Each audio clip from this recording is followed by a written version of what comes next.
Hi guys, this is the story about the origin of KIBERA and how it came to be.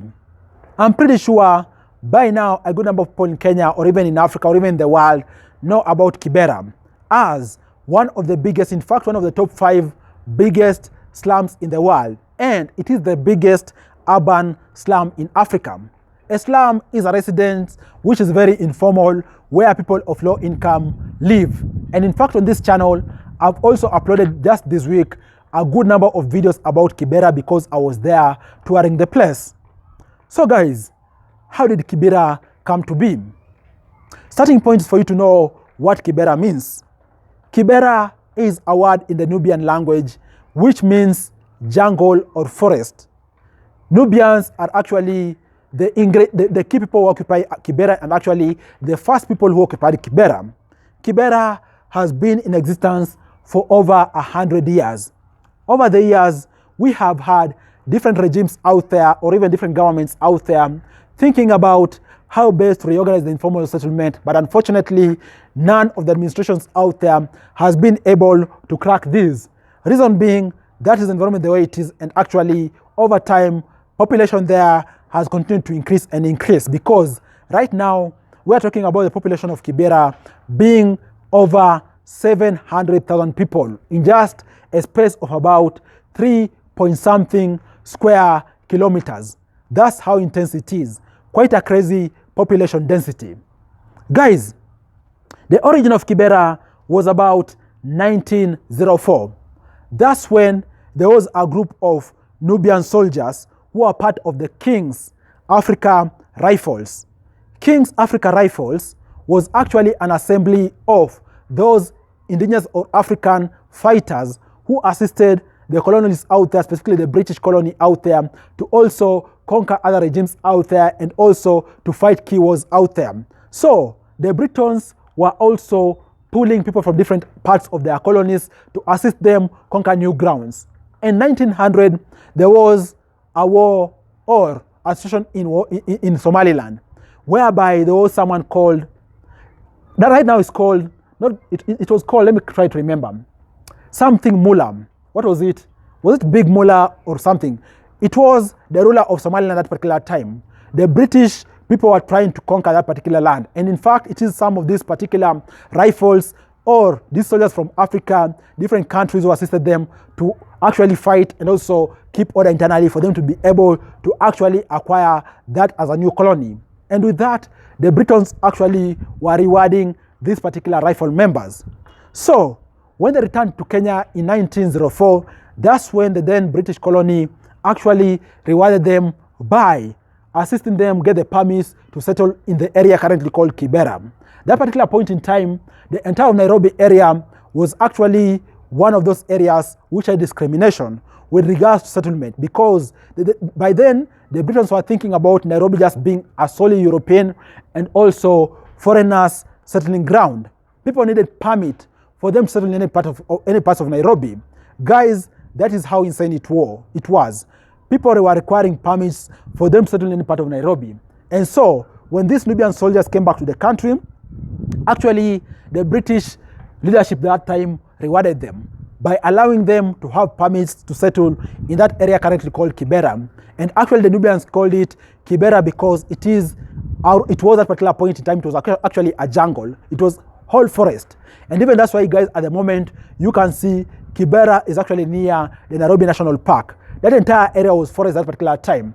That's why in the Nubian language, KIBERA means forest or the jungle. And as I've said, this particular area over time, we have seen it continue being a slum. And over time also, we have seen different communities change. Right now, guys, the original occupants of KIBERA, the Nubians, are actually a good population in KIBERA. And even up to this particular point in time, there has never been an agreement with the government with regards to what land is owned by the Nubians. Of course, we all know it is a community land to some extent, and beyond that also some form of landlordship there is actually controlled by the Nubians also, whereby we have a community system, whereby we have different administrators in that particular area who actually charge the residents out their rent. But over time, we have seen even other communities crop up. And I'm saying so because over the years, the cosmopolitan Kibera has actually been changing with regards to what the dominant community is. To give you an example, okay? To give you an example, in Nairobi alone, we are talking about the slums in Nairobi, dominantly Kibera, Kawangware, Mathare. These actually collectively having a population of over 1.5 million people. In other words, over 25% of people in Nairobi live in slums. That's how insane it is. And even these people have an earning of below $2 per day. That's how crazy it is. And Kibera specifically, over the years, there has been changes with regards to the dominant community. To give you an example, in 1970s, the most dominant community in Kibera was the Kikuyu community, okay? And then come 1990s, we saw the Luya communities and the Luo community bypass the Kikuyu community. That's why, since the turn of this particular millennium, the Luo community has been the most dominant community in Kibera. And quite fascinatingly, guys, the slums in Nairobi have been having actually different communities being the most dominant community. For example, Kibera is the Luo, okay? Kawangware, it is the Luyas who are the dominant community, okay? When you go to Mathare, it is the Kikuyu community. So that's how the slums in the urban area of the city of Nairobi have been forming over time. That aside, guys, at least now you understand how the situation is with regards to how Kibera came to be. You might be wondering, for example, how there is quite a very dire situation with regards to amenities when it comes to Kibera. For example, there is very high pollution, okay? There is shortage, for example, of even toilets. Even, for example, guys, we have challenges with regards to schools and so forth. Guys, it is because of two factors. First of all, the government hasn't been able to plan for the people living in Kibera. And with that, with the continuous increase of urbanization in the country, more and more people have been coming into Kibera, actually making the population increase and increase over the years. And also, a thing which most people don't understand with regards, for example, why there is a tributary with regards to Nairobi River, which flows through Kibera, and actually this is actually contributing to pollution of the Nairobi River, which most people don't understand. And also is actually contributed to actually the Nairobi Dam being more and more polluted. Is because about 26 years ago, the El Nino rain of 1997-1998 actually broke a very huge bridge, which was actually acting as a filter with regards to that particular tributary entering Nairobi Dam and also as part of the Nairobi River.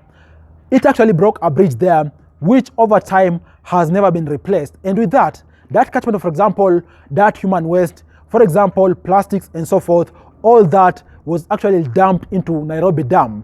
That's why we saw that currently even Nairobi Dam is quite guys polluted. We are seeing the water here since they are growing. We are seeing very high pollutions, polythene bags there, even though actually the banning of polythene bags a few years ago by the government of Kenya assisted. But we are talking about the Nairobi Dam and also Nairobi River being polluted greatly. Of course, when Raila was the Prime Minister about 2011-2012, there was a plan to at least try to ensure this catchment is again, it was a form, I don't remember what exactly it was called, but there was a plan to actually assist, take this back, like kind of like assist, remove all these kind of like waste in that Nairobi Dam, and also as part of that particular plan, also build some form of permanent housing in Kibera, whereby there was some few units built and people got in those houses at a rent of about 1,000 Kenya shillings per month. But also just few units. Beyond that, there hasn't really been any major changes in that particular housing state and also conditions in living. So guys, that is the origin and also history of Kibera, and also why at this particular point in time there is challenge in that particular area. We are having a crazy population density whereby we're talking about hundreds of thousands of people, and even some studies out there estimate the number could even be upwards of 1 million people living in just a space of under 3 square kilometers. That's how insane that is in Kibera. What do you think about that? Have you understood the history of Kibera and also why the current challenges? What is fascinating in this story? Share your thoughts down below in the comment section. Let's continue discussing there. Cheers, guys, and I look forward to share with you other awesome videos next time.